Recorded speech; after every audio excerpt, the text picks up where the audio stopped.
বাংলাদেশ ভারতের অমীমাংসিত বিষয় গঙ্গা পানি চুক্তি। দুই দেশের মধ্যে এ বিষয়টি নিয়ে দীর্ঘদিন ধরে চলছে টানাপোড়েন। রাজনৈতিক পট পরিবর্তনে দেশের গুরুত্বপূর্ণ বিষয়গুলো সংস্কারের পাশাপাশি গঙ্গা পানি চুক্তির বিষয়টিও আলোচনায় এসেছে।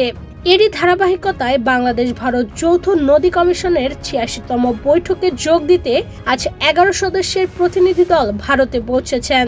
ভারতীয় বিভিন্ন সংবাদ মাধ্যমের প্রতিবেদনে এ তথ্য জানা গেছে।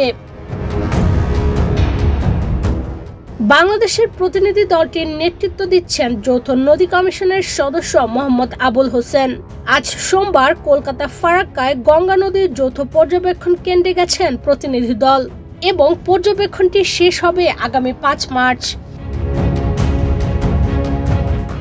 এরপর আগামী ৬ ও ৭ মার্চ কলকাতায় ভারত বাংলাদেশ যৌথ নদী কমিশনের অধীনে দুই দেশের মধ্যে আনুষ্ঠানিক বৈঠক অনুষ্ঠিত হবে। ভারতের সিনিয়র যুগ্ম কমিশনার আর সামভারিয়ার এক চিঠিতে এ তথ্য উল্লেখ করা হয়েছে। জানা গেছে, প্রতি বছর দুই দেশের যৌথ নদী কমিশন একবার বসে আন্তঃসীমান্ত নদীগুলোর বিষয় নিয়ে আলোচনা করে।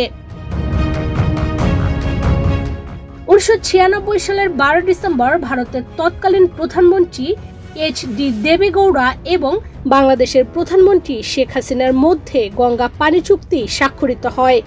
সরকার পতনের আগে গত বছরের জুনে সাবেক প্রধানমন্ত্রী শেখ হাসিনা ভারত সফরের সময় চুক্তির নবায়ন নিয়ে কারিগরি আলোচনা শুরুর ঘোষণা দিয়েছিলেন।